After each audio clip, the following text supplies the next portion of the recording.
అందరికీ గణేశ చతుర్థి మహాగణపతి ఘనమైనటువంటి ఉత్సవాలు నవరాత్రుల శుభాకాంక్షలు తెలియచేస్తూ మహాభారతం మన విఘ్నేశ్వర స్వామికి గణపతి స్వామికి ఉన్నటువంటి సంబంధం మనకు తెలిసిందే. మహాభారతం యొక్క ఆది పర్వం రోజు కొన్ని మాట్లాడుకున్నాం. కానీ ఈరోజు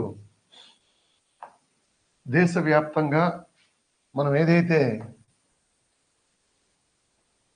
వినాయక చతుర్థి జరుపుకుంటుంటామో ఆ వినాయకుడికి, ఆది దేవుడికి ప్రపంచ సాహిత్యంలో అతి పెద్ద ఇతిహాస గ్రంథమైనటువంటి మహాభారతానికి సంబంధం ఉందని అప్పుడు చెప్పుకున్నాం. వేదవ్యాసుడు లోక కళ్యాణార్థమై మహాభారత రచన చేయాలనుకునేటప్పుడు విఘ్నేశ్వర స్వామి వారిని ప్రార్థించడం, నాథుని యొక్క సూచన మేరకు విఘ్నేశ్వరుడు ప్రత్యక్షమై వేదవ్యాసుల వారికి అనుగ్రహించడం. ఏమిటి అనుగ్రహం యొక్క ఫలితం అంటే లోక కళ్యాణం కోసం మహాభారత గ్రంథం ఉద్భవం జరగడం.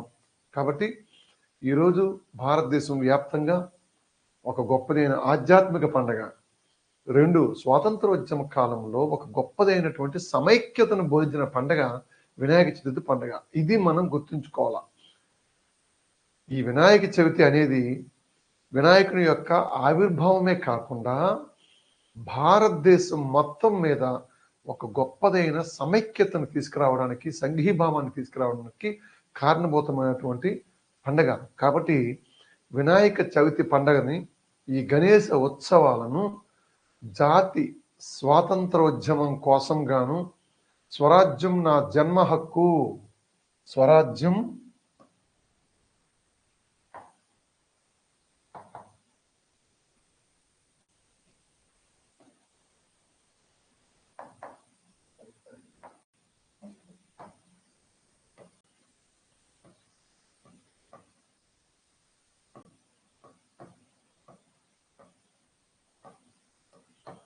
దానిని నేను సాధించి తీరుతాను అని ప్రపంచ చరిత్రలో, భారతదేశ చరిత్రలో ఎలుగెత్తి చాటిన వ్యక్తి బాలగంగాధర తిలక్. స్వరాజ్యం నా జన్మ హక్కు, ఈ స్వరాజ్యం నా జన్మ హక్కు, దాన్ని నేను సాధించి తీరుతాను, కాబట్టి ఎక్కడి నుంచో వచ్చిన మీరు నా దేశాన్ని పాలించడం ఏమిటి అని నినదించినటువంటి బాలగంగాధర తిలక్ జాతీయ సమైక్యత కోసం కాను అద్భుతంగా ఉపయోగించుకున్నటువంటి ఒక సాంఘిక సమీకరణ ఉత్సవమే గణేశ ఉత్సవం.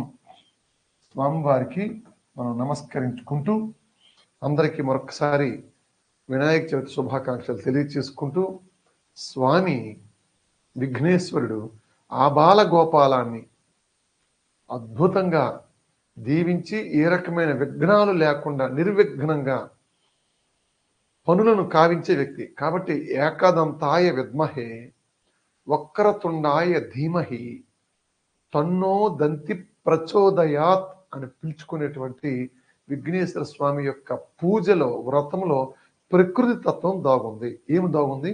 ప్రకృతి తత్వం. విఘ్నేశ్వర పూజలో మనం ఉపయోగించే వివిధ రకాలైనటువంటి పూజా ద్రవ్యాలు, ముఖ్యంగా ఆకులు, వివిధ రకాల పత్రితో మనం స్వామివారిని పూజిస్తాం, విఘ్నేశ్వరుని పూజిస్తాం.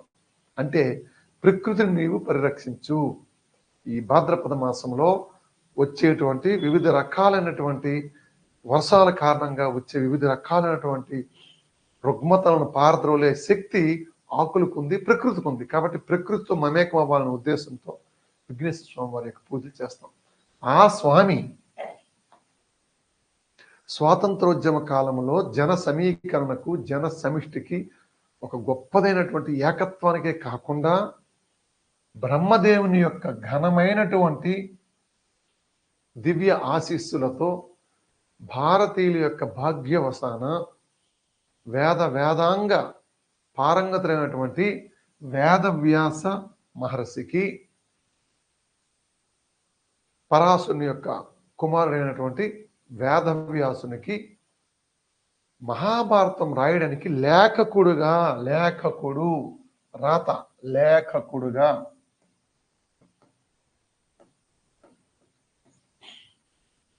వ్యవహరించడం కోసం గాను బ్రహ్మదేవుని యొక్క ఆజ్ఞ, అనుసరణ, సూచన మేరకు వేదవ్యాసుడు తలుచుకోగానే విఘ్నేశ్వరుడు ప్రత్యక్షమై వేదవ్యాసుడు అంటారు, విఘ్నేశ్వర, రాబోయే తరాలకు ఒక గొప్ప ఇతిహాస గ్రంథాన్ని అందించాలని ఒక గొప్ప పూనిక పూనాను అని విఘ్నేశ్వరుని పూజించి స్తుతించి, దానికి నీ సహకారం కావాలి. ఏం కావాలి అంటే మహాభారత రచన నీవు చేపట్టాలి. ఎక్కడ ఏ రకమైన ఆటంకం లేకుండా కొనసాగాలి అంటే విఘ్నదేవుడు అయినటువంటి నీవే దానికి సరైనటువంటి వ్యక్తి అని వేదవ్యాసులు వారు స్తుతించి విఘ్నేశ్వరుని అడగడం, అర్థం చేసుకుంటూ కథలు, ఉపకథలు, శీర్షికలు ఎన్నో మహాభారతంలో వస్తాయి. ఎన్ని వస్తాయి? 1,00,000కు మిక్కిలి పద్యాలు, శ్లోకాలు వస్తాయి. కాబట్టి ఈ కార్యాన్ని నీవే చేయాలి అని అనగానే దానికి గణపతి సమ్మతించి, అలాగే రాస్తాను ఓ వేదవ్యాస మహర్షి, కానీ ఎక్కడ నీవు చెప్పడంలో అడ్డు రాకూడదు అని కూడా నిబంధన పెడతారు స్వామివారు. ఆ రకంగా మహాభారత రచన గణపతి ద్వారా సాధ్యమైంది.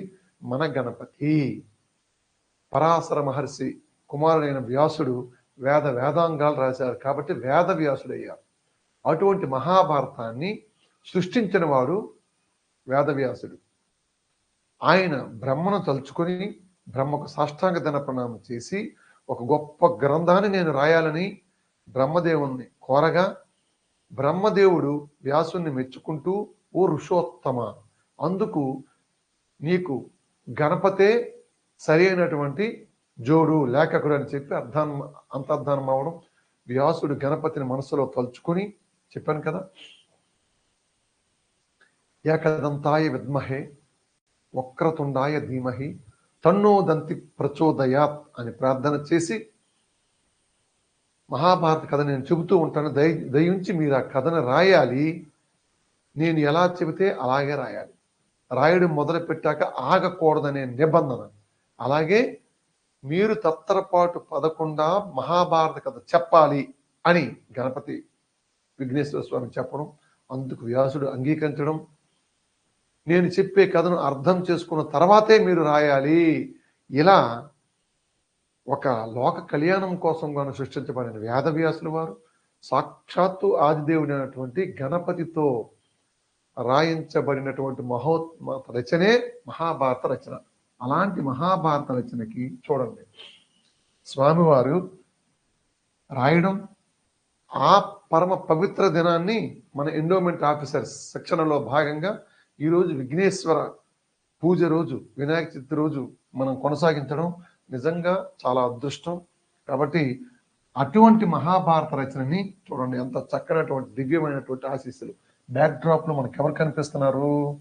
ఈ రోజు మనం చెప్పుకోబోయే భీష్మ పర్వానికి నాంది. అందుకు మీకు ఇక్కడ పిక్చర్ పెట్టడం జరిగింది. మొత్తం సకల విశ్వానికి ఒక వ్యక్తిత్వ వికాస గ్రంథానికి స్ఫూర్తికారకమైనటువంటి స్వామివారి యొక్క రథం, శ్రీకృష్ణ పరమాత్మ, పార్థుడు, నారి సంధించిన పార్థుడు, పైన కపిధ్వజం ఉంటుంది, కనిపించింది బ్లాక్ అండ్ వైట్ కపిధ్వజం. ఇంతకు ముందు చెప్పినప్పుడు చెప్పాను మీకు, హనుమతో అరణ్య పర్వంలో భీముడికి మల్ల యుద్ధం, ద్వంద్వ యుద్ధం జరిగేటప్పుడు చివరికి హనుమ శాంతించి మహాభారత సంగ్రామంలో పార్థుని యొక్క రథంపై కపిధ్వజంపై నేను ఉంటాను, జెండాపై ప్రజలు చెప్పుకున్నాం కదా. ఇప్పుడు ఈ చిత్రం గురించి మాత్రం మనం చెప్పుకున్నాం. ఒక్కసారి స్పష్టంగా చూడండి. ఎత్ర యోగీశ్వర కృష్ణో, ఎత్ర యోగీశ్వర కృష్ణో ఒకటోది, ఎత్ర పాదో ధనుర్ధర రెండవది. పార్థుడు ఉండాలి, కానీ ఎలా ఉండాలి? ధనుర్ధర, ధనస్సు సంధించినటువంటి పార్థుడు. ఎక్కడైతే రథాన్ని తోలుతున్నటువంటి శ్రీకృష్ణుడు, మరెక్కడైతే బాణాన్ని, గాంధీవాన్ని సంధించి దేవదత్తం అనే శంఖాన్ని పూరించి విల్లు ఎక్కిపట్టి ఉన్నటువంటి పార్థుడు. ఓకేనా? అర్థమైందా? ఎత్ర యోగీశ్వర కృష్ణో ఎత్ర పాదో ధనుర్ధర తత్ర శ్రీర్విజయోర్భూతి. అక్కడ ఏముంటుందట? విజయం ఉంటుంది, సక్సెస్ ఉంటుంది. ధ్రువానీతిర్మతిర్మమ. విజయం తథ్యం. రథాన్ని తోలుతున్నటువంటి శ్రీకృష్ణ పరమాత్మ, బాణాన్ని సంధిస్తున్నటువంటి అర్జునుడు, ఈ రెండు ఉండాలి. ఇది భగవద్గీత యొక్క గొప్పదైనటువంటి సారాంశం. ఇది మీకు ఎక్కడ ఉంటుందో అక్కడ విజయం ఉంటుంది. కాబట్టి ఎండోమెంట్ ఆఫీసర్స్గా వెళ్తున్న మీకు ఈనాటి విఘ్నేశ్వర గణపతి చతుర్థి సందర్భంగా శుభాకాంక్షలతో పాటు లేఖకుడిగా మారి విఘ్నేశ్వరుడు రాయడం, వ్యాసులు వారు చెప్పడం, దీనిని బురుకుటి అంటారు, భ్రూమధ్యమం. భ్రూమధ్యమం వేదవ్యాసుల వారి యొక్క ఈ భ్రూమధ్యమం నుంచి పుట్టినటువంటి మహోన్నతమైన గ్రంథము. అంకురార్పణ జరిగింది. ఆ అంకురార్పణలో భాగంగా మనం ఏం చేస్తాం? 1 ఆది పర్వం, 2 సభాపర్వం, 3 అరణ్య పర్వం, 4 విరాట్ పర్వం, 5 ఉద్యోగ పర్వం చెప్పుకున్నాం నిన్న. మొత్తం ఉద్యోగ పర్వం చాలా వివరంగా తెలుసుకున్నాం. ఇప్పుడు సాక్షాత్తు మహాభారతానికి కురువృద్ధుడు, గురువృద్ధుడు, ఘటన సమర్థుడు, విశ్వమానవ చరిత్రలో ఏ వ్యక్తి చేయనటువంటి గొప్ప భీషణ ప్రతిజ్ఞ చేసినటువంటి భీష్మాచార్యుల పేరు మీదుగా భీష్మ పర్వం.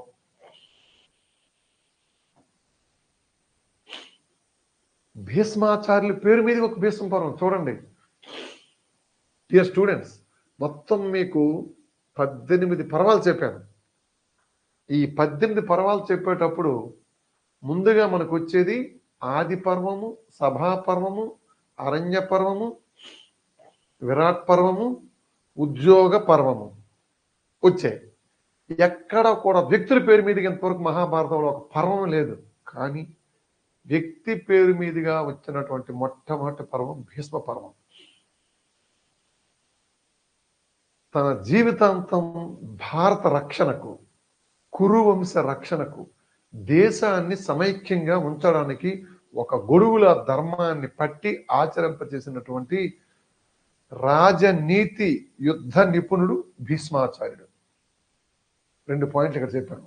రాజనీతి, యుద్ధనీతి పండిపోయినటువంటి వ్యక్తి భీష్ముడు. ఆ భీష్ముని పేరు మీదుగా ఒక పర్వం మనకి మహాభారతంలో ఒక పర్వంగా ఉంది. ఆ భీష్మ పర్వం గురించి ఈరోజు తరగతిలో మనకు వెళ్తూ, ఈ భీష్మ పర్వం ప్రయత్నాన్ని ముగిసిపోయాయి కదా. ఉద్యోగ పర్వంలో భాగంగా సంజయుని రాయబారం పూర్తయింది. ద్రౌపదుడి యొక్క పురోహితుడి రాయబారం పూర్తయింది. చిట్ట చివరకు సకల లోకాలకు రక్షకుడైనటువంటి శ్రీకృష్ణ పరమాత్మ రాయబారిగా రావడం, రాయబారిగా మామా సత్యవతి పౌత్ర, పాండవులకును ధాతరాష్ట్రులకును సంధి కావించడానికి నేను వచ్చానని చెబితే ధృతరాష్ట్రుడు కూడా ఈ సంధి మాట వినకపోవడం, దుర్యోధనుడు నా రాజ్యంలో సూది మోపినంత స్థలము కూడా ఇవ్వను, ఇంకా 5 ఊళ్ళు అడుగుతావేమని చెప్పేసి అనడం, ఇంక యుద్ధం అనివార్యం అవ్వడం, యుద్ధ ఏర్పాట్లు జరగడం, సంధి ప్రయత్నాలు విరమించడం, ఒకరి యొక్క వైరి పక్షము ఈ ఇరు పక్షాలు 2గా విడిపోవడం, ఇంకా కురుక్షేత్ర రణరంగానికి సిద్ధమైంది. ఈ కురుక్షేత్ర రణరంగం అంతా కూడా భీష్మ పర్వంలో మనం చూస్తాం. ఇప్పటికీ ఈ కురుక్షేత్రం ప్రదేశం మనకి చాలా స్పష్టంగా మనం వెళ్ళి చూడొచ్చు. హర్యానాలో కురుక్షేత్ర రణరంగం అంతా కూడా భీష్మ పర్వంలో వస్తుంది. అది మహాభారత యుద్ధానికి నాందీవాచకమైనటువంటి కురుక్షేత్ర ప్రదేశం. యుద్ధానికి ఇరుపక్షాలు కూడా సర్వసన్నద్ధమయ్యాయి. ముందే చెప్పాను, మొత్తం మహాభారతం యొక్క పర్వాలు 18. మహాభారత సంగ్రామం జరగడానికి అవసరమైన సైన్య సమీకరణాలు, సమూహాలు 18. ఏమిటా 18? వాటిని అక్షౌహిణులు అంటారు. అక్షౌహిణి నోట్ చేసుకోండి.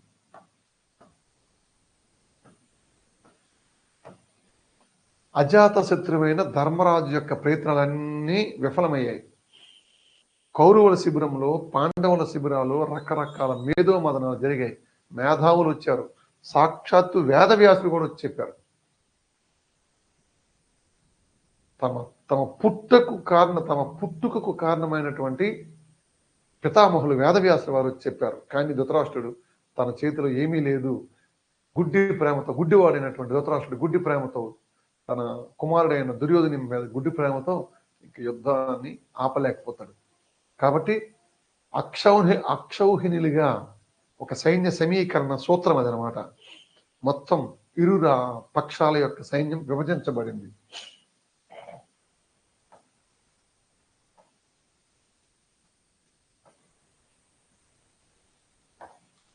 అక్షౌహిణి చూడండి, 11 అక్షౌహిణుల సైన్యం కౌరవులది, 7 అక్షౌహిణుల సైన్యం మాత్రమే పాండవులు. ద్వాపర యుగంలో నాటి గణన ఆధారంగా ఒక అక్షౌహిణుల జాబితా, ఒక సైనిక నిర్మాణం, అంటే మహాభారతంలో సైనిక నిర్మాణం ఏ రకంగా ఉండేది చూడండి, నోట్ చేసుకోవాలి మీరు. 21,870 రథాలు అంటే ఒక అక్షౌహిణిలో మనకొచ్చేవి. 21,870 రథాలు, 21,870 ఏనుగులు, 2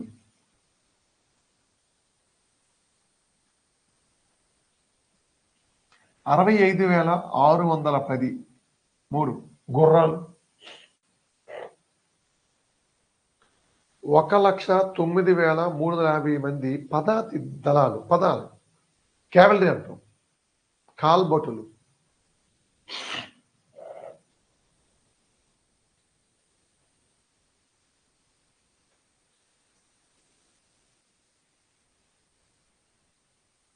వెరసి 2,18,700 మంది యోధులు ఉంటారు. ఇది ఒక అక్షౌహిణిలో విభాగం.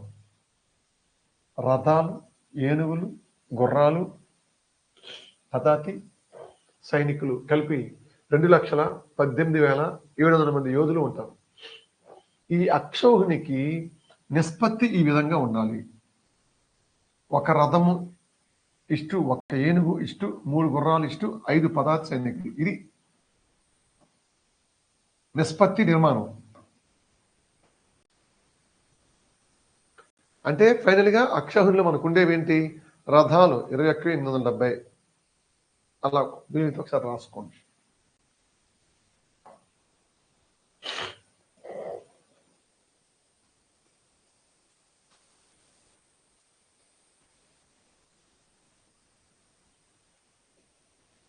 ఏనుగులు, గుర్రాలు, పదాతి సైనికులు, మొత్తం యోధులు కలిపి ఇది అక్షౌహిణిలో భాగం. ఇలాంటి ఒక్కొక్క అక్షౌహిణిలు కౌరవుల పక్షంలో 11 ఉన్నాయి. అది నోట్ చేసుకోవాలి. 11 అక్షౌహిణులు కౌరవుల పక్షంలో ఉన్నాయి. వీటితో పాటు నారాయణీయం అనే యాదవుల యొక్క సైనికులు శ్రీకృష్ణ పరమాత్మ హామీ ఇస్తారు కదా, పంపిస్తానని. వేలాది మంది నారాయణీయం సైనికులు ఒకవైపు, ఆయుధము ధరించని నేను ఒకవైపు అంటారు కదా. అలాగే 7 అక్షౌహిణులు పాండవులవి.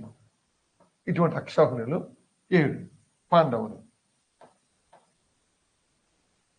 మళ్ళీ ఇక్కడికి వచ్చాం. ఇలా ఇరు వర్గాలు విడిపోతాయి. అయితే ఇంకా కురుక్షేత్ర రణరంగం ఖాయమైపోయింది కాబట్టి పాండవులకు సర్వసైన్యాధ్యక్షుడిగా దుష్టద్యుమ్నుడు, కౌరవులకు సైన్యాధ్యక్షుడిగా భీష్ముడు. అక్కడ మరలా భీష్ముడు చెప్పాడు కదా, కర్ణుడిని సందేహించారని చెప్పేసి కర్ణుడు ఈ భీష్ముడు యుద్ధరంగం ఉన్నంత నేను చేరను అని అంటాడు కదా. అది అయిపోయింది. దాని తర్వాత ఈ రకంగా జరుగుతుంది. అయితే ఇందాక చెప్పాను, భీష్ముడు యుద్ధనీతి నిపుణుడు, రాజనీతి నిపుణుడు. ఎలాగా ఆ ధర్మ సూత్రాలు ఇక్కడ చూడండి. ప్రతిరోజు యుద్ధం సూర్యాస్తమయంతో ముగిసిపోవాలి. అంటే ఈ కొన్ని కీలకమైన పాయింట్స్ తెలుసుకుంటే చాలు మీకు. యుద్ధం ఉదయాన ఎప్పుడు ప్రారంభమైన సూర్యాస్తమయం అవగానే ఒక నగారం మోగిస్తారు. ఆ నగారతో ముగిసిపోవాలి. సమానుల మధ్య, సరి సమానుల మధ్య యుద్ధం జరగాలి. అది కూడా నోట్ చేసుకోండి.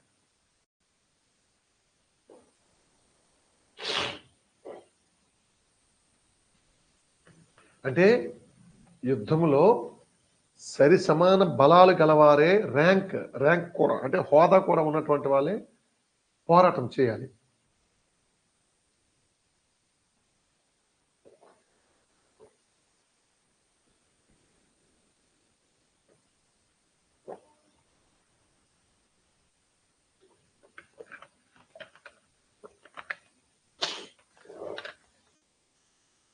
అంటే ఏంటి ఇక్కడ హోదా? భటుడు, సైనికుడు అంతే. రథి అదొక ర్యాంక్ అనమాట. ఇప్పుడు ఎలాగైతే కల్నల్, లెఫ్టినెంట్ కల్నల్ అది ఎలాగైతే మనకి సైన్యంలో ర్యాంకులు ఉన్నాయో, ఇవి కూడా అది ర్యాంకులే ఆ రోజుల్లో. అంతేగాని సైనికుడు వెళ్ళి రథి మహారాజు వచ్చి భటుడితో యుద్ధం చేయడు. చేతికి చిక్కినా కూడా. ఈ సూత్రాలు ఉండబట్టే మహాభారతం ధర్మయుద్ధం. అది ధర్మయుద్ధం. భారత యుద్ధం అనేది ధర్మయుద్ధం. సమానుల మధ్య యుద్ధం జరగాలి. ఏదైనా కారణం చేత నిరాయుధుడై ఉంటే ప్రత్యర్థి చంపకూడదు, నిరాయుధుడిపై దాడి చేయకూడదు. కాబట్టి మహాభారత యుద్ధంలో కొన్ని సందర్భాల్లో ధర్మాన్ని మీరు అనుసరించలేదు అని చెప్పేసి ఒక ప్రస్తావన వస్తుంది. కర్ణుణ్ణి వధించేటప్పుడు, అభిమన్యుణ్ణి కూడా వధించేటప్పుడు కూడా, ఇరుపక్షాలకు కూడా యుద్ధం చేసి అలసిపోయినటువంటి భటులపై కానీ, సైనికులపై కానీ, మహాసైనికులపై కానీ, అతిరథుడు, మహారథులపై కానీ ఎట్టి పరిస్థితుల్లో దాడి చేయకూడదు. ఏమి ప్రిన్సిపల్స్ చూడండి. 21వ శతాబ్దంలో మనం ఉన్నాం. 2025లో ఈ మధ్య కాలంలోనే మనకి ప్రపంచంలో యుద్ధాలు జరుగుతున్నాయి. ఈ రకమైన నియమాలు పాటిస్తున్నారా? మహాభారతం అందుకే చాలా గొప్పది. తరాలు మారిన ఈ నీతి సూత్రాలను పాటించకుండా యుద్ధంలోకి ఎవరూ పాల్గొనకు వీలేదు. విశ్రాంతి తీసుకుంటున్నాడు, ఆహారం తీసుకుంటున్నాడు, నిస్సత్తుతో ఉన్నాడు, నో, అతనిపై ఆయుధం ప్రయోగించకూడదు. ఇలాంటి యుద్ధ సూత్రాలతో మహాభారత యుద్ధానికి రంగం సిద్ధమైంది. అంటే యుద్ధానికి మొత్తం క్రతువు సిద్ధమైంది.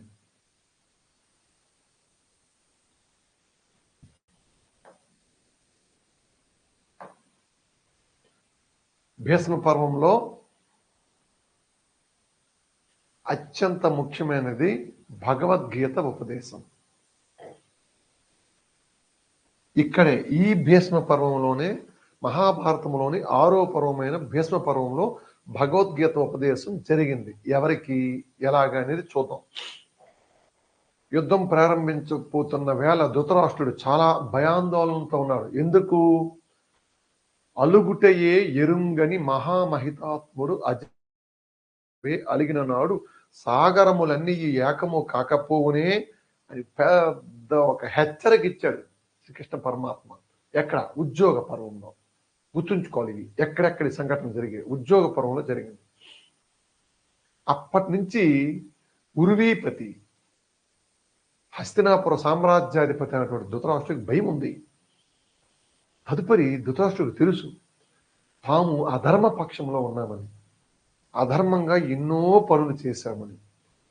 పాండవులని వారి బాల్యం నుంచి కూడా తన కుమారుడు దుర్యోధనుడు ఎన్ని ఇక్కట్ల పాలు చేస్తున్నాడో చూస్తున్నాడు. ముఖ్యంగా పాండవుల్లో 2వ వాడైన భీముడిని చంపడానికి దుర్యోధనుడు చేయని ప్రయత్నం అంటూ లేదు. పెద్ద తాలుతో బంధించాడు, బల్లకు కట్టాడు, కాలకోట విషమిచ్చి చంపాడు, తినే తిండిలో కూడా విషప్రయోగం చేశాడు, ఎన్నో చేశాడు. అయినప్పటికీ కూడా ఇవన్నీ తెలిసి కూడా ధృతరాష్ట్రుడు ఇలా చూస్తున్నాడు. కాబట్టి ఆ పాపం ఇప్పుడు పండింది. కర్మఫలం తిప్పి కొట్టేస్తుందేమన్న భయంతో ధృతరాష్ట్రుడు చాలా భయోందోళనలో ఉన్నాడు. తరువాత కురుసభలో ద్రౌపదిని అవమానించారు కదా, అప్పుడు కూడా ప్రతిజ్ఞ చేశాడు భీష్ముడు. ఉగ్ర రణాంతరంబునన్ దుర్యోధన, నిన్ను ఎలా చంపుతానో చూసుకో అని చెప్పాడు. ఇవన్నీ భయాందోళనలతో ధృతరాష్ట్రుడు ఉన్నాడు. కాబట్టి ఎలాగైనా యుద్ధం గురించి చూడాలి, తెలుసుకోవాలని ఒక ఆసక్తితో ధృతరాష్ట్రుడు ఉన్నాడు. అప్పుడు వ్యాస మహర్షి గొప్పదైనటువంటి యోగ్యుడైనటువంటి నీతిమంతుడైన సంజయునికి దివ్య దృష్టి ప్రసాదిస్తాడు. ఇది మనకి చాలా కీలకమైన పాయింట్. చాలా మంది ఇప్పుడు అంటారు, అసలు ఈ భగవద్గీత యుద్ధం అవుతుంది కదా, ఒకరినొకరు చంపుకోవడానికి ఉంటున్నప్పుడు ఎవరికి ఎలా చెప్పేసారు, ఇది ఎలా సాధ్యం అనుకుంటారు. ఎస్, సాధ్యమే. దివ్య దర్శనం అనేది భారతదేశం ఉంది, నోట్ చేసుకోండి. దివ్య దర్శనం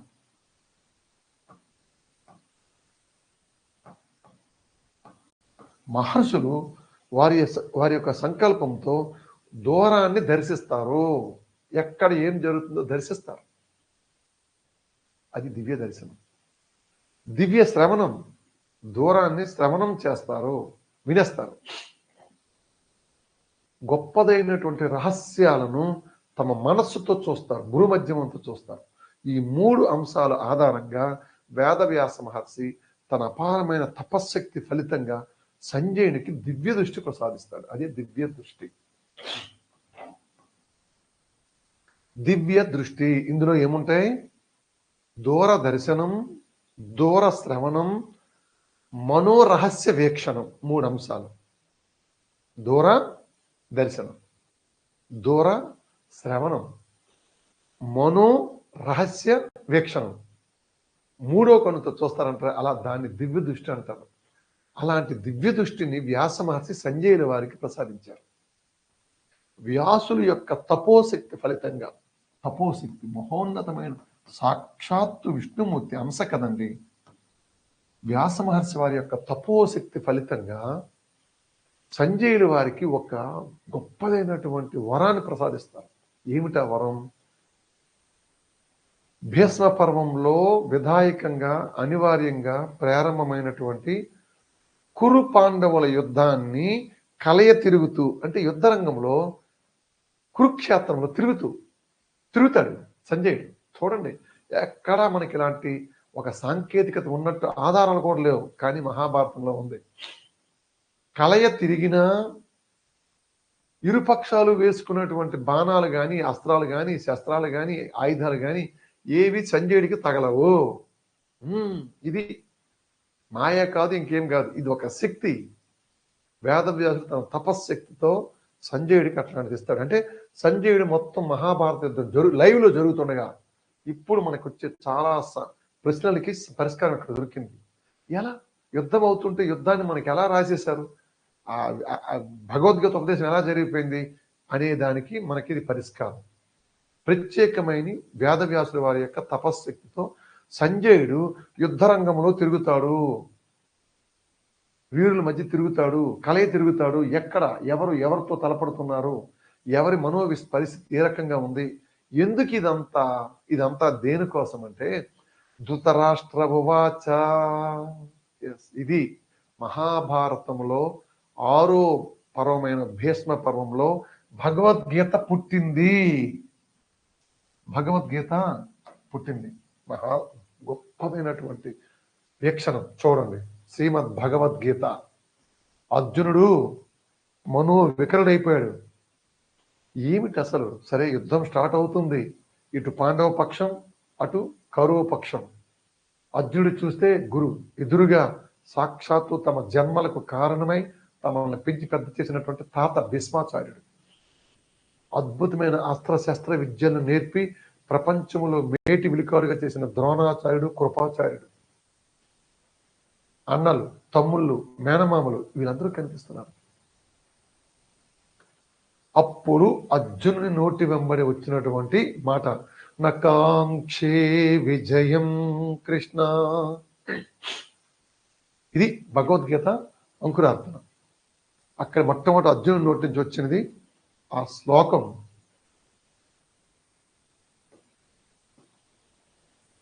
చూడండి, సరిపోలిక చూడండి. రామాయణంలో కూడా శోకము నుంచి శ్లోకం పుట్టింది. వ్యాసుల వారికి, వాల్మీకి మహర్షి శోకముల నుంచి ఓ మానిసాదా అనే శోకముల నుంచి శ్లోకం పుడితే రామాయణమైంది. అక్కడ వ్యాస మహర్షి వాల్మీకి మహర్షి యొక్క శోకంలో నుంచి శ్లోకం ఉద్భవిస్తే అర్జునుడి యొక్క శోకంలో నుంచి ఇక్కడ భగవద్గీత ఉద్భవించింది. ఈ రెండు బాగా జాగ్రత్త గుర్తుంచుకుంటాం. వాల్మీకి మహర్షి శోకము దుఃఖములో నుంచి శ్లోకం పుడితే అది రామాయణమైంది. అర్జునుని యొక్క శోకములో నుంచి శ్లోకం పుడితే అది భగవద్గీతకి అంకురాత్మకం. ఏమన్నాడు శ్రీకృష్ణ పరమాత్మ? నకాంక్షే విజయం కృష్ణ నచ రాజ్యం సుఖాని చ కిం నో రాజ్యేన గోవింద కిం భోగై జీవితేనవా కిం భోగై జీవితేనవా. నాకు రాజ్యము వద్దు, ఈ కురు మహారాజ్యం వద్దు, రాజ్య సుఖము వద్దు, సింహాసనం వద్దు, కిరీటం వద్దు. నా ఎదురుగా ఉన్నటువంటి ఇంతమంది తల్లిదండ్రుల్ని, మేనమామల్ని, ముత్తాతల్ని, పితుల్ని అందరినీ నేను చంపుకోవడమా అని దుఃఖ సాగరములో ఉన్నటువంటి అర్జునుని నిమిత్త మాత్రంగా చేసుకుని, అంటే కేవలం he is the instrument, he is only the media అంతే. అర్జునుని నిమిత్త మాత్రంగా చేసుకుని ద్వాపర యుగానికి, కలియుగానికి, రాబోయే యుగాలన్నిటికీ కూడా సరిపోయే ఒక అద్భుతమైనటువంటి వ్యక్తిత్వ వికాస ధార్మిక మార్మిక మహోన్నత గ్రంథమే శ్రీమద్ భగవద్గీత. ఎందుకు మీకు ఎంత స్ట్రెస్ ఇచ్చి చెబుతున్నానంటే, ఈ భగవద్గీత అంకురార్పణ భీష్మ పర్వంలో జరిగింది. భారతమంతా ఒకెత్తైతే వేదాంత సారమైనటువంటి పంచమ వేదంగా చెప్తారు మహాభారతాన్ని. పంచమ వేదం. ఈ పంచమ వేద సారాంశం అంతా భగవద్గీతలో వస్తుంది. ఇలాంటి భగవద్గీతకు వేదవ్యాస మహర్షి వారి యొక్క తపోశక్తి ఫలితంగా సంజయులకి దివ్య దృష్టి ప్రసాదించడం, ఆ దివ్య దృష్టిలో ఫలితంగా సంజయుడు దూర శ్రవణము, దూర దర్శనము, మనో రహస్య వీక్షణం, ఈ మూడు అంశాల ఈ శక్తుల ఫలితంగా కురు సంగ్రామంలో కలియ తిరిగి ఏ ఆయుధము తనకు తగలకుండా చూసిన విషయాన్ని చూసినట్టుగా, జరుగుతున్న విషయాన్ని జరుగుతున్నట్టుగా లైవ్ టెలికాస్ట్ ఆ రోజుల్లోనే ఉంది. ఈ రోజుల్లో లైవ్ టెలికాస్ట్ కాదు, ఆ రోజుల్లోనే ఉంది. చూసి విషయాన్ని దూరం నుంచి కూడా చూడడం కాదు, రణరంగంలో ప్రవేశించి ఆయుధాలు తగలకుండా వ్యాసుల వారితో వరాన్ని పొంది, ధృతరాష్ట్ర యొక్క కోరిక ఏమిటి? ధర్మక్షేత్రే కురుక్షేత్రే. ఇదండి భగవద్గీత మొట్టమొదటి వాక్యం. ధృతరాష్ట్ర ఉవాచ, దీంతో ప్రారంభమవుతుంది. 1వ శ్లోకం, ప్రథమ శ్లోకం. ధర్మక్షేత్రే కురుక్షేత్రే సమవేతాయుత్సవ మామక పాండవచ్చైవ కిమకుర్వత సంజయ. ఇది ప్రథమ శ్లోకం. ఇది మహోన్నతమైనటువంటి 701 శ్లోకాల, అంటే ఒక శ్లోకం గీత ఫలశ్లోకం అనమాట.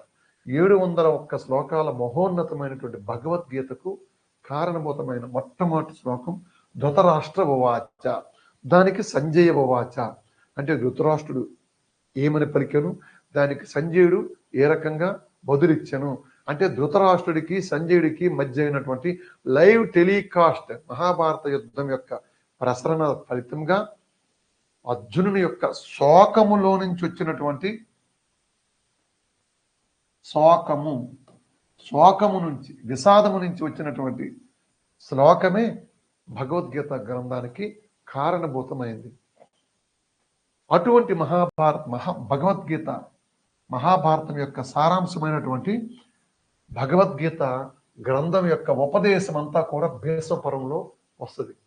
కౌరవుల యొక్క పక్షంలో భీష్ముడు సర్వసైన్యాధ్యక్షుడిగా, పాండవుల పక్షంలో దుష్టజుమ్నుడు,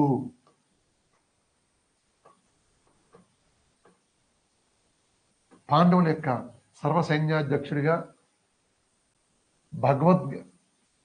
భారత యుద్ధం ప్రారంభంలో భగవద్గీత ప్రారంభమైంది. అర్జునుడు తన గాంధీవం పట్టుకుని దేవదత్తం, అర్జును యొక్క శంఖం పేరేంటి? దేవదత్తం. శ్రీకృష్ణ పరమాత్మ యొక్క శంఖం పేరు పాంచజన్యం. ఈ శంఖధ్వనులతో యుద్ధరంగం మారుమోగుతుంది. యుద్ధం చేసేటందుకు అర్జునుడు సంకోచిస్తాడు. బంధువుల్ని, గురువుల్ని చూసి కలత చెందుతాడు. చేతులు ఉణుకుతాయి, ధనుస్సు కింద పడిపోతుంది. ఇక్కడ మనం తెలుసుకోవాల్సింది ఏంటంటే, కార్యసాధకుడు ఒక కార్యాన్ని నియమించేటప్పుడు ఆ కార్యాన్ని సాధించాలే తప్ప అర్జునుడిలా భయపడి ధనస్సును కింద పడి కూర్చోకూడదు. అంటే కర్తవ్య ఉపదేశనమే భగవద్గీత యొక్క ప్రధాన సారాంశం. ఇంత గొప్ప వాక్కులు, వచనాలు, శ్లోకాలు ఎవరి వల్ల ఉద్భవించే? మనకి ఎవరు రాస్తే వచ్చాయి?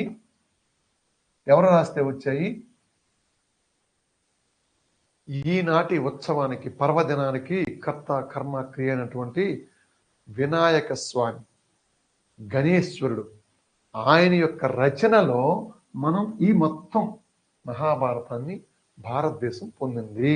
అందుకు మనం ఈరోజు గణపతి ద్వారా మహాభారత రచనలో 18 పర్వాల్లో అత్యంత ముఖ్యమైనటువంటి భీష్మ పర్వంలో గణపతి చే రచింపబడినటువంటి పార్థుడు సారథి, ఆ సందర్భంలో కురుక్షేత్ర రణరంగంలో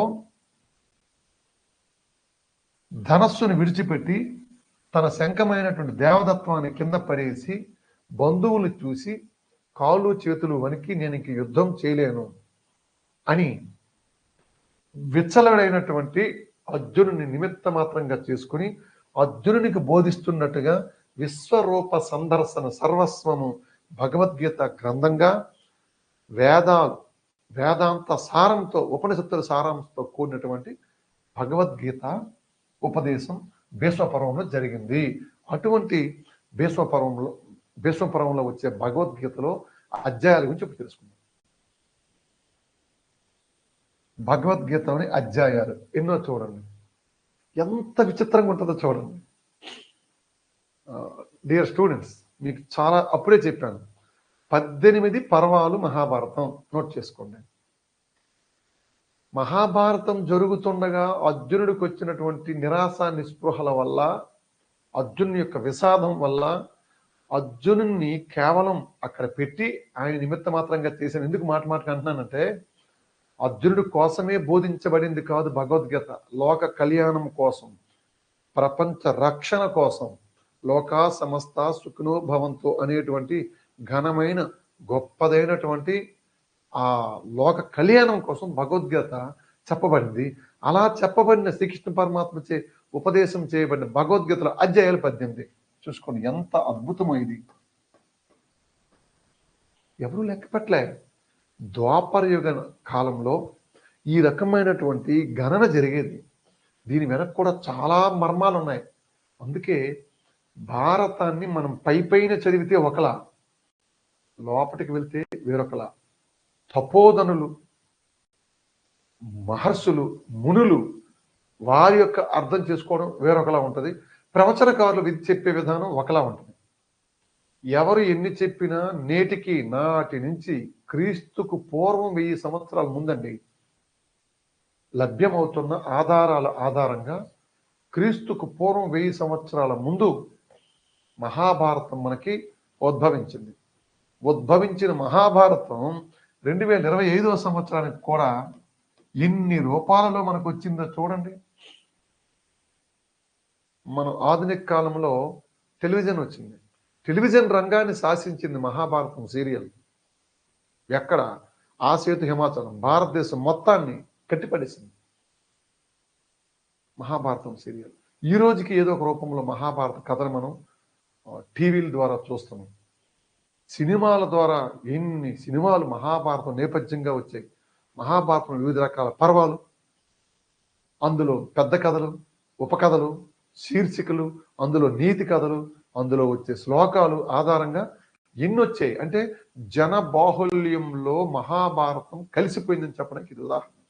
ఇదంతా ఒక ఎత్తు అయితే, ఈరోజు నేను చెబుతున్నటువంటి, మనం చెప్పుకుంటున్నటువంటి భీష్మ పర్వంలో వచ్చే భగవద్గీతలో మొత్తం అధ్యాయాల తాలూకా సారాంశం. అర్జున విషాద యోగం. చూసారా? విషాదం అంటే శోకం. ఇందాక చెప్పాను, శోకం అంటే విషాదం. అర్జునుడి యొక్క విషాదం నుంచి ఒక యోగం పుట్టుకొచ్చి, అర్జునుడి విషాదము మనకి యోగమైంది. చాలా బాగుంది చూడండి. అర్జునుడికి కానీ విషాదం రాకపోతే మన యోగం సిద్ధించదు, మన తలరాత మారదు. ఇంత గొప్ప భగవద్గీత మనకి శ్రీకృష్ణ పరమాత్మ నుంచి బోధించబడడం జరగదు. కాబట్టి మొదటి అధ్యాయం భగవద్గీతలో మొట్టమొదటి అధ్యాయం అర్జున విషాద యోగం. ఏమన్నాడు? నకాంక్షే విజయం కృష్ణ. నాకొద్దు, నాకు ఈ రాజ్యం వద్దు. నకాంక్షే, I'm not interested, I can't fight. 2 మాటలు. Not interested, I'm depressed, I can't, నాకొద్దు. ఇది మనం ఒక పని చేపట్టేటప్పుడు మనిషికి సహజంగా వస్తాయి. 3 వస్తాయి. నేను చేయలేనేమో, ఏపీఎస్సి వేసే ఎండోమెంట్ ఆఫీసర్ పోస్టులు తక్కువగా ఉన్నట్టున్నాయి, సిలబస్ చూస్తే ఎక్కువగా ఉంది, నేను చేయగలనా, చేయలేనేమో, ఐ కెనాట్ అనేటప్పుడు నీకు కావాల్సింది భగవద్గీత, మహాభారత సారాంశం యొక్క భగవద్గీత. శ్లోకాలన్నీ కాదని మీకు చెప్పాను. క్లైభ్యం మాస్మగమ పార్థ నైతత్వయుపపద్యతే క్షుద్రం క్షుద్రం హృదయ దౌర్బల్యం. నీ హృదయాన్ని నువ్వు కంట్రోల్లో పెట్టుకో, మానసిక దుర్బలత్వాన్ని విడిచిపెట్టు. క్షుద్రం హృదయ దౌర్బల్యం త్యక్తోత్తిష్ట పరంతప పరంతప.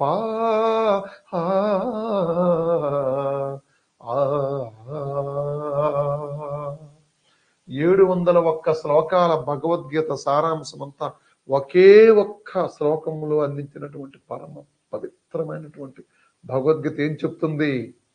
నువ్వు అత్యంత నీచమైనటువంటి ఈ బలహీనతను విడిచిపెట్టు. నాకు రాదు, నేను చెయ్యలేను, నా వల్ల కాదు, నాకు ఇబ్బందిగా ఉందనే మాటలు తీసి పడేయి. కర్తవ్యాన్ని ఇంత అద్భుతంగా సాధించమని బోధించినటువంటి వేరొక గ్రంథం లేదండి. విశ్వమానవ చరిత్రలో లేదుగాక లేదు. అది ఒక్క భగవద్గీతే. అది భారతీయ ధర్మంలో, హిందూ తత్వంలో మనకి ఇమిడి ఉంది. ఎప్పుడైనా నీ జీవితం అంధకారం అయిపోయిందా? ఈటి జీవితం నాకే ఇన్ని కష్టాలు ఏమిటనే ఆలోచన వచ్చిందా? అగాధమౌ జలనిధిలోన ఆనిముత్యమున్నట్టులే శోకము మరలా వచ్చింది. శోకాల మరుగున దాగి సుఖమున్నదిలే, ఏది తనంత తానై నీ దరికి రాదు, శోధించి సాధించాలి.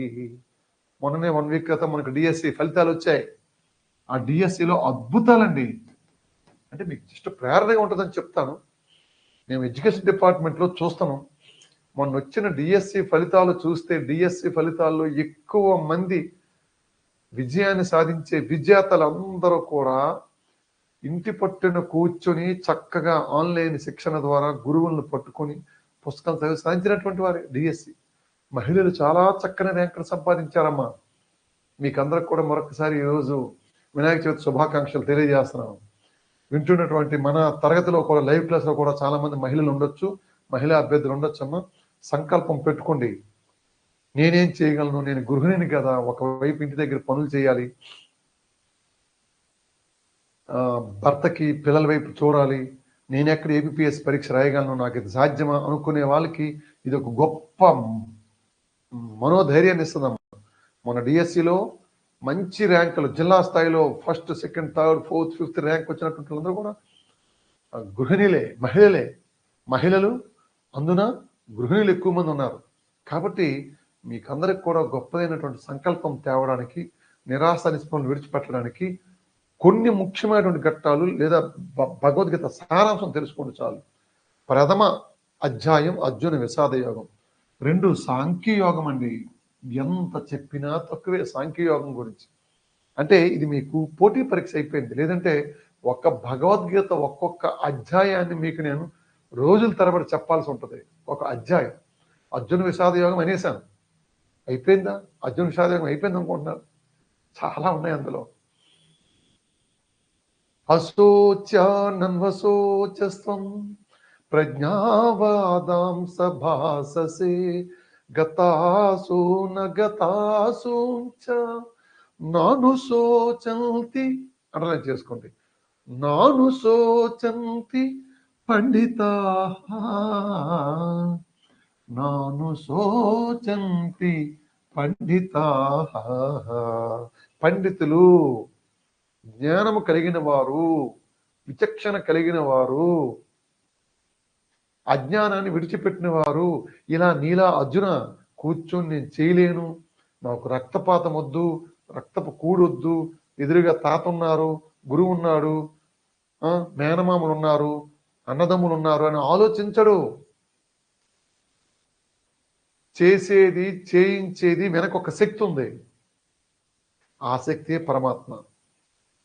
ఆ పరమాత్మ చెప్పేటప్పుడు నీ కర్మను నువ్వు చేయడమే. అది కర్మయోగం. ఆ కర్మను మళ్ళీ ఎలా చేయాలి? నిష్కామ కర్మయోగం. నిష్కామంగా, not expecting the result. Result నువ్వు ఆశించకూడదు, నిష్కామ కర్మయోగం చేయాలి అంటాడు భగవద్గీత మనకు చెప్తుందండి. నిష్కామ కర్మ యోగం. నిష్కామ కర్మ వేరు, నిష్కామ కర్మ వేరు. ఇప్పుడు మనం పనులు చేస్తున్నాం, చేసే పనిలో చిత్తశుద్ధి ఉంటే నువ్వు రిజల్ట్ గురించి ఎక్స్పెక్ట్ చేయక రిజల్ట్ నీకు వస్తుంది. అది 1 పోస్ట్ అయినా, 6 పోస్టులు అయినా, ఎన్ని పోస్టులు అయినా, 7 పోస్టులు అయినా, 100 పోస్టులు అయినా, 137 పోస్టులు అయినా నీకు అనవసరం. నిష్కామ కర్మం చెయ్యమని భగవద్గీత చెప్తుంది.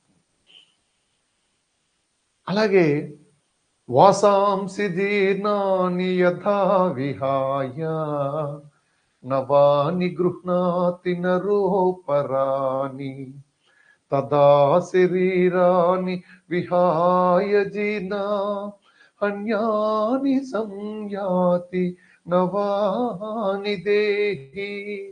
మనుష్యుడెట్లు చిరిగిన వస్త్రముని వదిలి నూతన వస్త్రమును ధరించును, అట్లే ఆత్మ జీర్ణమైన శరీరమును వదిలి కొత్త శరీరమును ధరించుచున్నది. ఎంత సహజ సిద్ధంగా చెప్పిందో చూడండి భగవద్గీత. షర్టు మలినమైంది, అశౌచమైంది, డట్టి అయింది, వేసుకునే దుస్తులు చెమట పట్టాయి, తీసి మార్చుకుంటావా లేదా? నూతన వస్త్రాలు ధరిస్తావా లేదా? అంతే. అంత సహజంగా ఆత్మ జీర్ణమైన శరీరాన్ని విడిచిపెట్టి కొత్త శరీరాన్ని ధరిస్తుంది. చినిగిపోయిన బట్టల్ని విడిచిపెట్టి కొత్త బట్టలు ఏ రకంగా వేసుకుంటావో ఆత్మ కూడా శిథిలమైన శరీరాన్ని వదిలి కొత్త శరీరాన్ని ధరిస్తుంది. ఈ మహాభారత సంగ్రామంలో, ఈ క్రతువులో మరణించే వారందరూ కూడా శాశ్వతత్వాన్ని పొందుతారు. మీరు ఎక్కడికి వెళ్ళిపోరు. నువ్వేదో నా భావన చంపేస్తున్నాను, గురువుని చంపేస్తున్నాను, నేనే చేస్తానని నువ్వు దుఃఖపడకు అని ఇంత గొప్ప తాత్విక జ్ఞానాన్ని అందించినటువంటి, అర్జును నిమిత్త మాత్రంగా చేసుకుని లోకానికి అందినటువంటి శ్రీకృష్ణ పరమాత్మ యొక్క ఉపదేశమే భగవద్గీత. అందుకే అర్జున విషాద యోగం అంటే, ఇప్పుడు సార్ ఏదో చెప్పారు 2 మాటలు అనుకోకండి. అర్జున విషాద యోగం అంటే అంతటితో పూర్తి. తర్వాత ఇంకేమంటాడు? ఆత్మ గురించి ఇంకేమంటాడు పరమాత్మ చూడండి. ఆత్మ ఇప్పుడు ఏం చెప్పాం? మనిషి ఎలాగైతే చిరిగిపోయిన వస్త్రాన్ని మార్చేసుకొని కొత్త షర్ట్ ఎలాగ వేసుకుంటాడో, ఆత్మ శిథిలమైపోయిన శరీరం వదిలేస్తుంది. ఏమంటాడో చూడండి. ఇది కూడా అర్జున విషాదయోగం. నైనం చిందంతి శస్త్రాని నైనం దహతి పావకః నైనం క్లేదయంత్యాపో నశోచయతి మారుతః నశోషయతి మారుతః. ఆత్మ నాశనము లేనిది.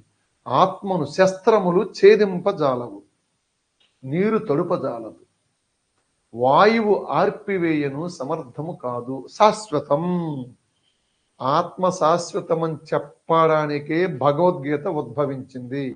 ఆ భగవద్గీత మరలా మహాభారతంలో 6వ పర్వమైన భీష్మ పర్వంలో ఉద్భవించింది. అందుకే మాటికి మీకు నేను భీష్మ పర్వం తన గొప్పదని చెప్తున్నాను. డియర్ స్టూడెంట్స్, ఇప్పుడు వింటున్న మీరు ఒక్కసారి క్లాస్ అయిపోయినాక ఇంట్లో పెద్దవాళ్ళు ఉంటే వాళ్ళతో మాట్లాడండి, చర్చించండి.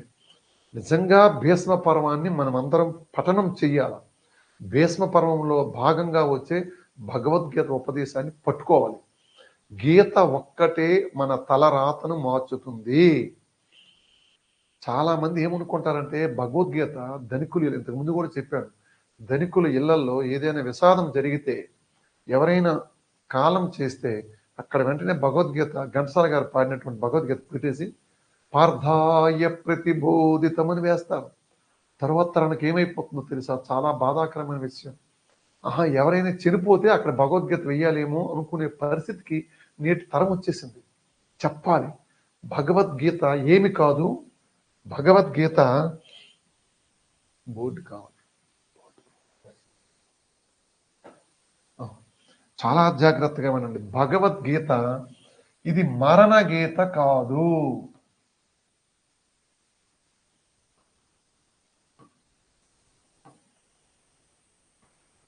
భీష్మ పర్వంలో, మహాభారతం 6వ పర్వమైనటువంటి భీష్మ పర్వంలో,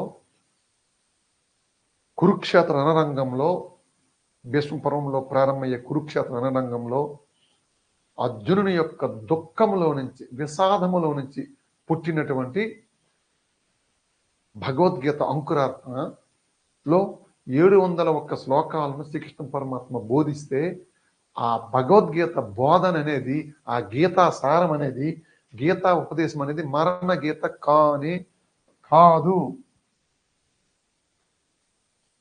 భగవద్గీత ఒక అద్భుతమైనటువంటి జీవన గీత.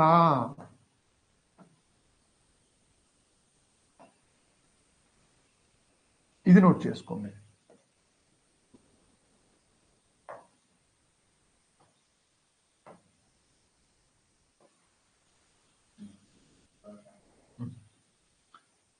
భగవద్గీత ఏం కాదు, మరణ గీత కాదు. భగవద్గీత ఏమిటి? జీవన గీత. మీకు స్పష్టంగా కనిపించినట్లేదు.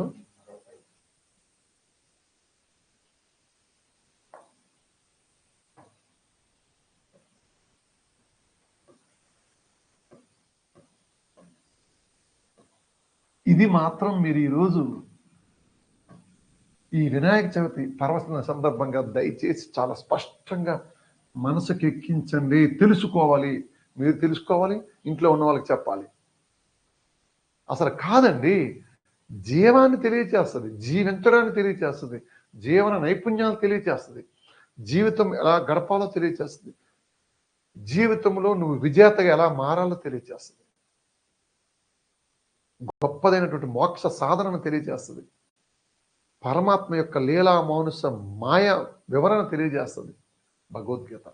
కాబట్టి జీవన గీత అయినటువంటి భగవద్గీత ఎలాంటి తెలుసా?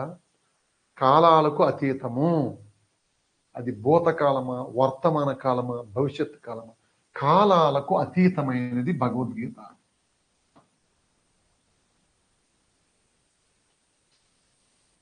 ధర్మాలకు అతీతమైనది భగవద్గీత. అది హిందూ ధర్మమా, ముస్లిం ధర్మమా, క్రైస్తవ ధర్మమా, జైన ధర్మమా, బౌద్ధ ధర్మమా, పారసీకుల ధర్మమా కాదు. చాలా జాగ్రత్తగా వినాలి. కాలాలకు అతీతమైనది అంటే కాలాలతో సంబంధం లేదు, శాశ్వతమైనది. సృష్టి ఉన్నాడు, సృష్టి ఉన్నన్నాడు, సూర్యుని వెలుతురులు సోకునందాక, వాడల జెండాలు ఆరునందాక. ఓడలపై ఎన్నాళ్ళైతే ఓడలపై జెండాలు ఊగుతూ ఉంటాయో, అంటే గాలి ఈ సృష్టిలో వీస్తుంటుందో అన్నాళ్ళు శాశ్వతంగా ఉండేటువంటి జీవన గీత భగవద్గీత. భగవంతుడైనటువంటి శ్రీకృష్ణ పరమాత్మచే లోక కళ్యాణం కోసం ఉపదేశం చేయబడినటువంటి భగవద్గీత భీష్మ పర్వంలో పుట్టింది. పుట్టి ఈ దేశాన్ని సంస్కరించింది. తరాలుగా, యుగాలుగా ఎంతో మందిని సంస్కరింప చేస్తూ ఉంది. స్వాతంత్రోద్యమం కాలంలో ఎంతో మంది మేధావులు, జాతి నాయకులు, జాతిని నడిపించే ఉద్యమకారులకి స్ఫూర్తిగా నిలిచిందండి భగవద్గీత. ఒక్కసారి మీరు మననం చేసుకోండి, ఎవరైనా కామెంట్లో పెట్టండి, స్వాతంత్రోద్యమ కాలంలో ఏ జాతీయ నాయకునికి భగవద్గీత ఒక గొప్ప స్ఫూర్తిగా నిలిచిందో చెప్పండి, కామెంట్లో పెట్టండి.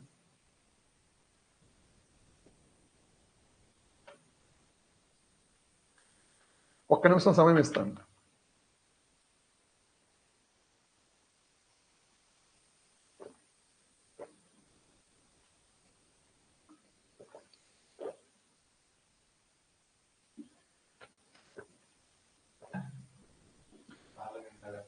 వాహ్, wonderful, very good, good good. రెండు ఆన్సర్లు బాగానే చెప్పారమ్మా. నిజంగా చాలా సంతోషం. ఇంత తక్షణంగా మీ నుంచి స్పందన వస్తుంది అనుకోలే. ఎక్కడున్నాడు బాలగంగాధర తిలక్? జైల్లో ఉన్నాడు. మొస్కరు అయినటువంటి బ్రిటిష్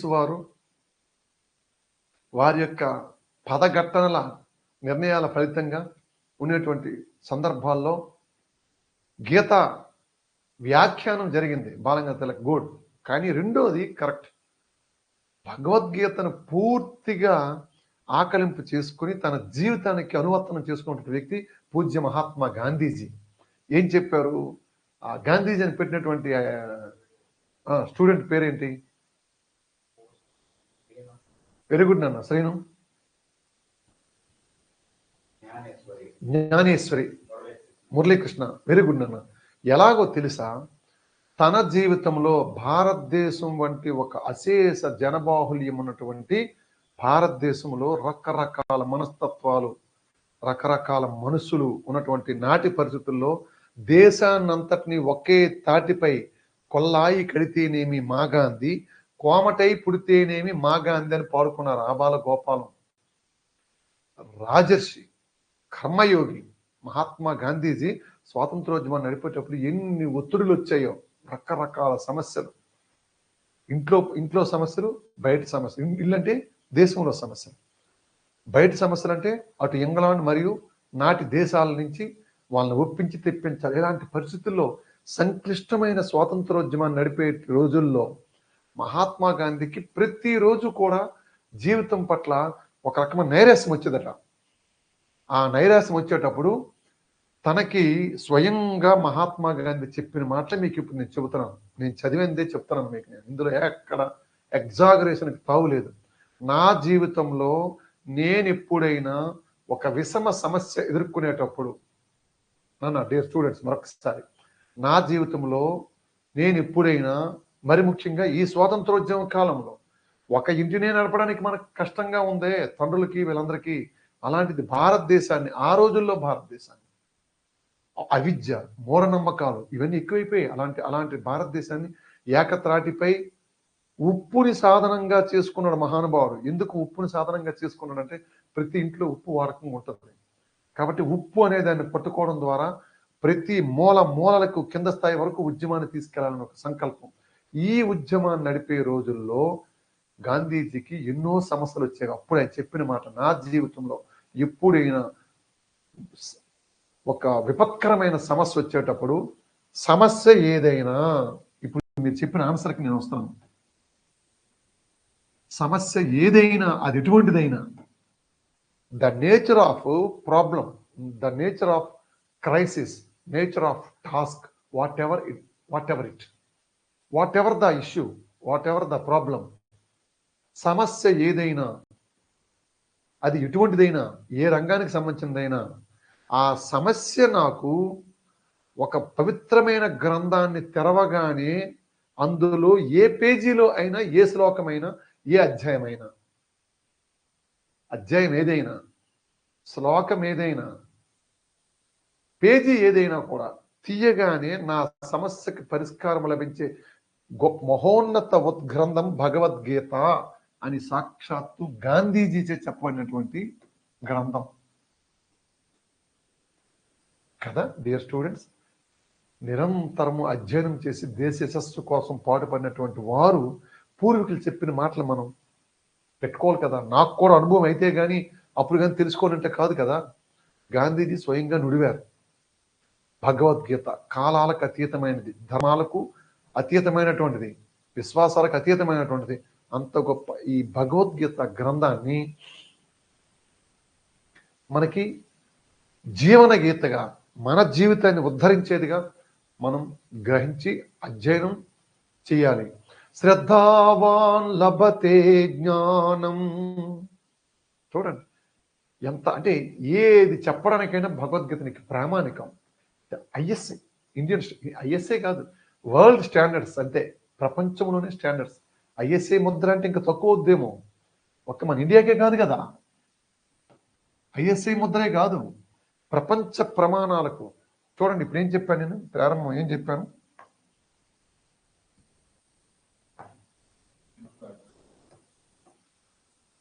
కనిపించిందా? ఓకే,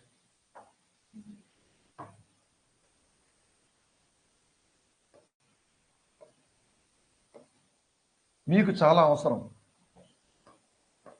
ఈ శ్లోకం. శ్రద్ధావాన్ లభతే జ్ఞానం.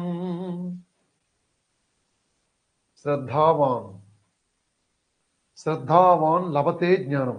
తత్పర సంయతేంద్రియః జ్ఞానం లబ్ధ్వా పరాం శాంతిం అచిరేనాధిగచ్చతి.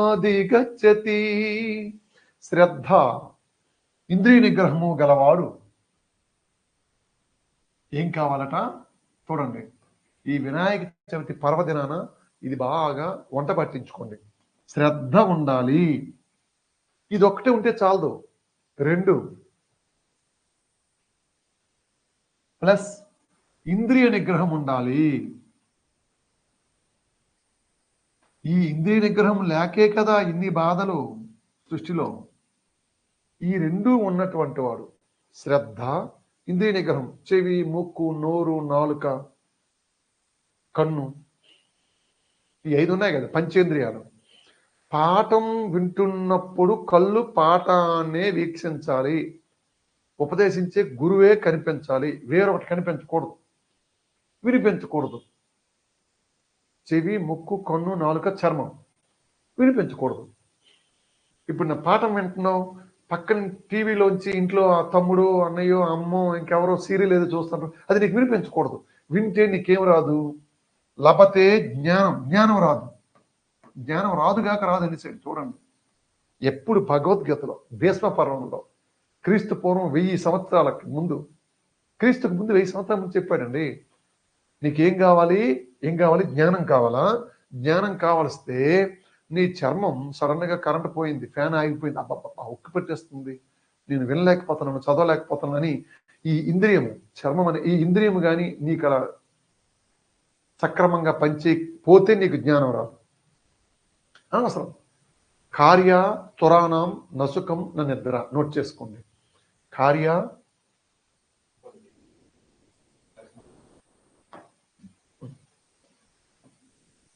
నోట్ చేసుకోండి అందరూ.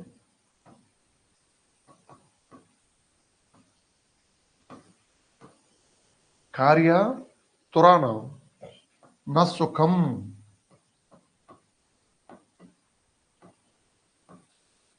నా నిద్ర. ఇది మనకి ఆర్యోక్తి. కార్యాతురాణం. నువ్వు ఒక కార్యాన్ని ప్రారంభించాలనుకుంటున్నావు, ప్రస్తుతానికి నువ్వు ఇప్పుడు నీకు ముందు ఒక టార్గెట్ ఉంది. ఏపీఎస్సి ఎగ్జామ్ అవ్వచ్చు, అది ఎస్ఎస్సి ఎగ్జామ్ అవ్వచ్చు, రాబోయే రోజుల్లో ఒక డిఎస్సి అవ్వచ్చు, what ever the competitive exam is, అది కార్యం. కార్యాతురాణం. ఒక కార్యాన్ని పట్టుకున్నావా, చేయాలని సంకల్పించావా?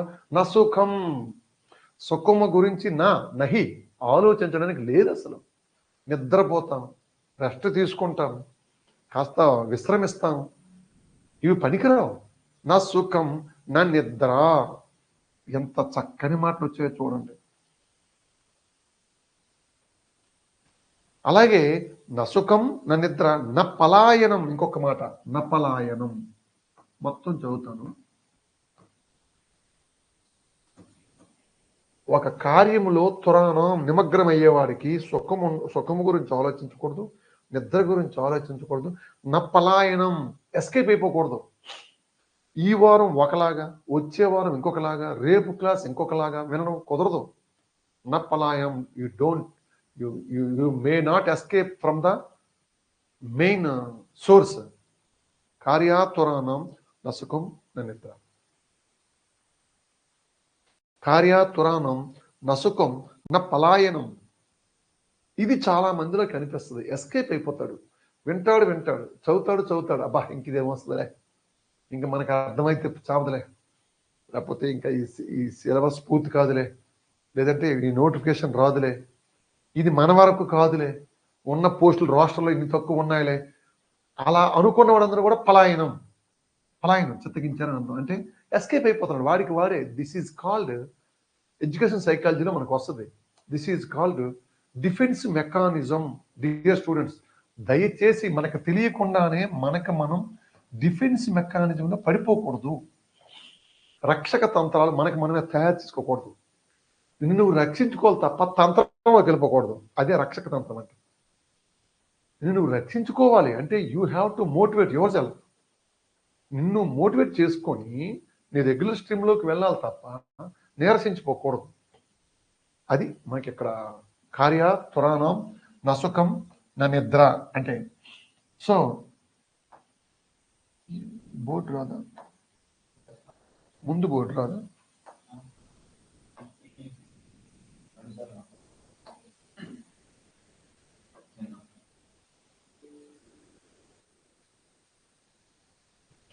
కాబట్టి ఇది మనం వచ్చాం.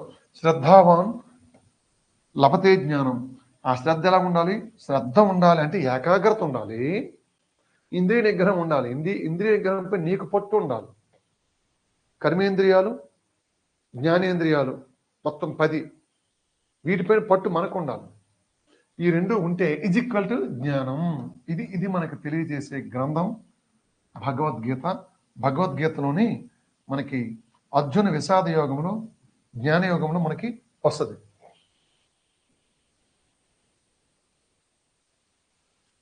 మొత్తం అధ్యాయాలు ఇందాక చెప్పుకున్నాం కదా, మొత్తం 18 అధ్యాయాలు. జ్ఞానయోగం, కర్మ సన్యాసం. అందుకు మీకు నేను అంత డీటెయిల్డ్గా భగవద్గీతలోకి వెళ్ళడానికి ఇది మనకి పోటీ పరీక్ష అయింది కాబట్టి జస్ట్ కేవలం మీకు నేను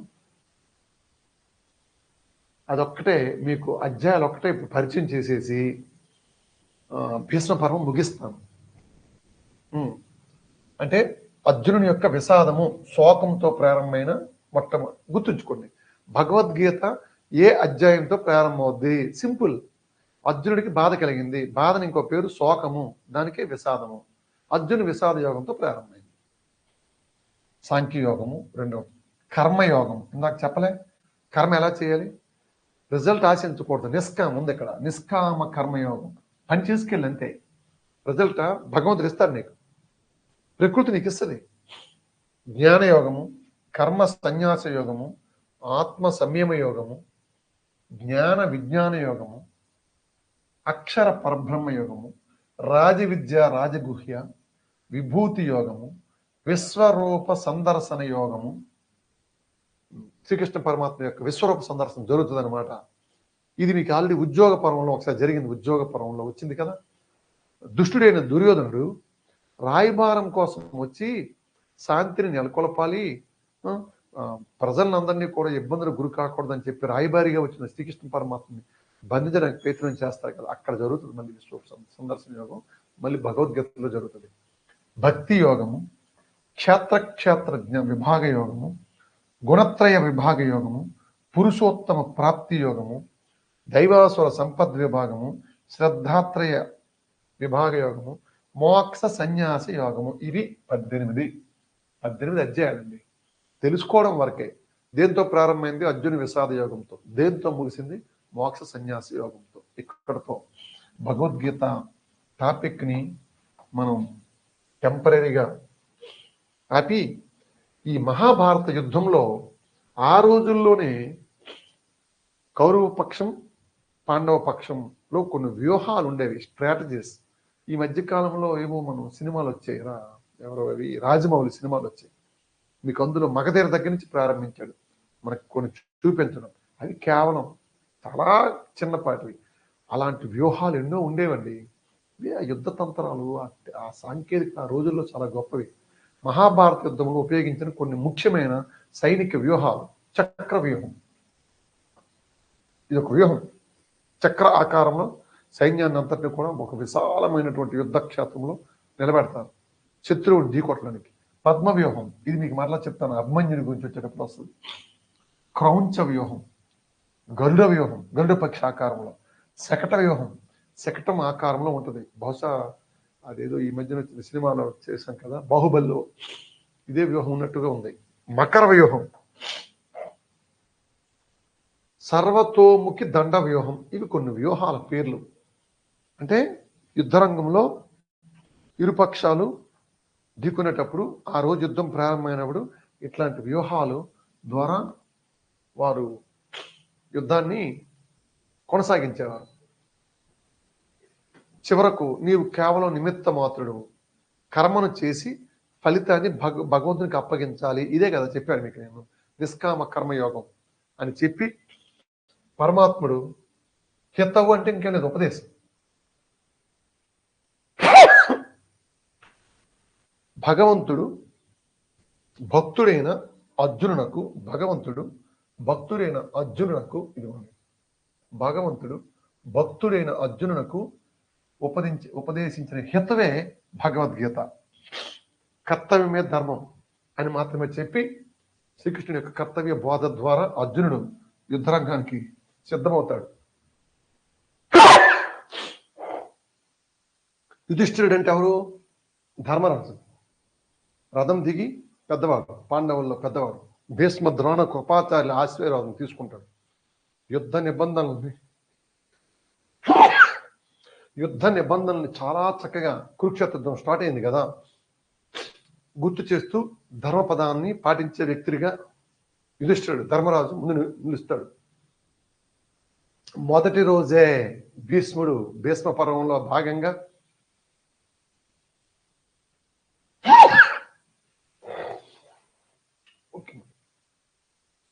చండ ప్రచండమైనటువంటి తాకిడితో, అస్త్రశస్త్రాలతో తప్పదు. తన మనవలే పాండవుల హితాన్ని కోరుతాడు. భీష్మాచార్యుడు పాండవ పక్షపాతే, కానీ ఇప్పుడు ఎవరి పక్షాన ఉన్నాడు? కౌరవుల పక్షాన ఉన్నాడు. చూసారా? రాజధర్మం, రాజనీతి. పాండవులు అంటే చాలా ఇష్టం భీష్మాచార్యులకి. కానీ మొదటి రోజు యుద్ధంలో, 18 రోజులు యుద్ధం గురించి చెప్పుకుంటాం, అందులో మొదటి రోజు యుద్ధంలో భీష్ముడి యొక్క బాణ ప్రహారాలకు పాండవ సైన్యం తట్టుకోలేకపోయింది, చల్లా చెదురైపోయింది. అభిమన్యుడు, అర్జుని యొక్క కుమారుడు, చాలా ధైర్యంగా ఎదుర్కొని భీముని ఎదుర్కొంటాడు. అక్కడే పద్మవ్యూహంలోకి వెళ్తాడు. కానీ ఈ యుద్ధంలో అభిమన్యుడికి తోడుగా వచ్చిన ఉత్తర కుమారుడు, శ్వేత కుమారుడు అందరూ చనిపోతారు. మొదటి రోజు యుద్ధంతోనే భారీ నష్టం పడిపోద్ది పాండవులకి. పాండవుల యొక్క సైన్యం కూడా చాలా నష్టం జరుగుతుంది. రెండవ రోజు భీష్ముడు అర్జునుల మధ్య యుద్ధం జరుగుతుంది. చాలా ఘోరమైన యుద్ధం జరుగుతుంది. ఈ యుద్ధ సంఘటనలన్నీ డీటెయిల్గా అంత అవసరం లేదు మీకు. అలా ఎవరెవరి మధ్య జరిగింది, ఏం జరిగింది. దుర్యోధనుడు భీష్ముడికి రక్షణగా అనేక మంది యోధుల్ని పంపిస్తుంటాడు. తట్టుకోలేకపోతాడు అర్జునుడు. తమ తాత పితామహుడైనటువంటి భీష్మాచార్యుని యొక్క ధాటికి తట్టుకోలేకపోతాడు. అయినప్పటికీ కౌరవ సైన్యం అర్జునుడి యొక్క గాంధీవ శక్తికి ముందు, అంటే గొప్ప వరాన్ని పొందుతాడు అర్జునుడు. అరణ్య పర్వంలో ఎంత ఉపయోగించిన తరగని అమ్ముల పొదిని పొందుతాడు. అవి కూడా మహాత్ములు, దైవం సంభూతులైనటువంటి అస్త్రాలు పొందుతాడు. కాబట్టి కౌరవ సైన్యం చల్లా చెదురవుతుంది. భీష్ముని యొక్క ప్రతిదాడికి కృష్ణార్జునుడు కూడా చాలా గాయపడతారు. ద్రోణుడు, దుష్టజుమ్నుడు, ఇతర యోధులు కూడా గొప్పదైనటువంటి పోరాటం ఈ రెండవ రోజు యుద్ధంలో చేస్తారు. తర్వాత కాలంలో శిఖండి ప్రవేశం జరుగుతుంది. శిఖండి, దీని గురించి మీకు నేను ఇంతకుముందు చెప్పా. శిఖండి అనేవాడు జెండర్ చేంజ్ జరిగింది. అంబ కాశీరాజు కుమార్తె శిఖండిగా, అంటే ఆడజన్మగా ముందెత్తి తదుపరి పురుషులుగా మారుతుంది. ఆ శిఖండిని కానీ నేను చూసినట్లయితే నేను అస్త్ర సన్యాసం చేస్తాను అని అంటాడు కదా భీష్మాచార్యుడు. అంటే స్త్రీతో నేను యుద్ధంలో తలపడిని అంటాడు. సో అది ఆధారంగా చేసుకుని అర్జునుడు భీష్మాచార్యుని నిలవరిస్తాడు. అభిమన్యుడు, ఇందాక చెప్పాను వ్యూహం, అభిమన్యుని పద్మవ్యూహం. అంటే ఒక్క పద్మవ్యూహ ఛేదన అభిమన్యునికి మాత్రమే తెలుసు. సుభద్ర కడుపులో ఉన్నప్పుడు అభిమన్యునికి ఈ పద్మవ్యూహం గురించి పరమాత్ముడు వివరిస్తాడు. ఇది కూడా అంటే గర్భస్థ శిశువు కూడా జ్ఞానం ఉంటుందని టెక్నాలజీ సాంకేతిక చెప్పడానికి మహాభారతం ఇది ఒక ఉదాహరణ. పద్మవ్యూహం ఛేదించడమే తెలుసు, అంటే లోపలికి వెళ్ళడమే తెలుసు, బయటికి రావడం తెలియదు. తప్పనిసరి పరిస్థితుల్లో అర్జునుడు యుద్ధరంగంలో వేరే దగ్గర ఉంటాడు. ఈ పద్మవ్యూహంలోకి వెళ్ళడం ఎవరికి తెలియకపోతే తప్పనిసరి పరిస్థితుల్లో ధర్మరాజు చిన్నవాడైనటువంటి అభిమన్యుని పంపిస్తాడు. సైంధవుని అడ్డుకునే కారణంగా మిగతా పాండవులు కూడా వెళ్ళలేకపోయారు. పద్మవ్యూహంలో ఏకాకిగా మిగిలిపోతాడండి అభిమన్యుడు. 7 మహారథి ర్యాంక్ హోదా ఉన్నటువంటి కౌరవులు వెనక నుంచి అభిమన్యునిపై దాడి చేసి హతమార్చేస్తారు. ఇది మీకు ఈ క్లాస్ కాబట్టి ఎంత తక్కువగా చెప్పాను, కానీ అభిమన్యుడి యొక్క వీర పరాక్రమం గురించి మహాభారతంలో చాలా వివరంగా తెలియచేశారు. అంటే ఒంటరిని చేసి యుద్ధ నీతిని పక్కన పెట్టి చిన్నవాడైన నూనూగు మీసాల యవనంలో ఉన్నటువంటి వీర కిశోరం అభిమన్యుని ఏకాకిని చేసి చంపిస్తారు. అభిమన్యుని యొక్క మరణంతో, తన కుమారుని మరణంతో అర్జునుడు తీవ్ర విషాదానికి గురి చేస్తాడు.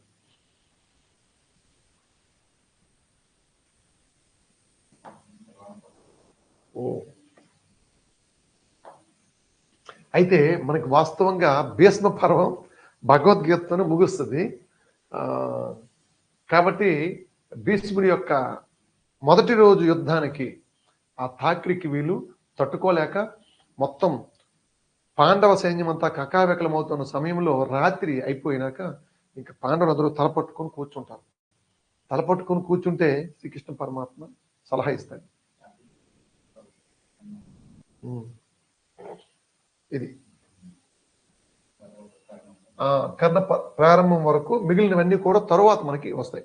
అంటే అభిమన్యుడు పద్మవ్యూహంలోకి ప్రవేశించడం, అభిమన్యుని ఏ రకంగా ఒంటరి చేసి వాళ్ళు హతమార్చారు మొదలైనవన్నీ కూడా నెక్స్ట్ పర్వంలో వస్తాయి. అది ద్రోణ పర్వం. మనకి భీష్మ పర్వం అంతా కూడా యుద్ధం ప్రారంభమయ్యే మొదటి రోజు వరకే వస్తుంది. సో ఇది ఈరోజు ఈ వినాయక చవితి సందర్భంగా విఘ్నేశ్వరుడిచే రచింపబడినటువంటి మహాభారతంలోని భీష్మ పర్వంలో ఉన్నటువంటి భగవద్గీత గురించి మనం తెలుసుకుందాం. నెక్స్ట్ ద్రోణ పర్వం, కర్ణ పర్వం గురించి తెలుసుకుందాం.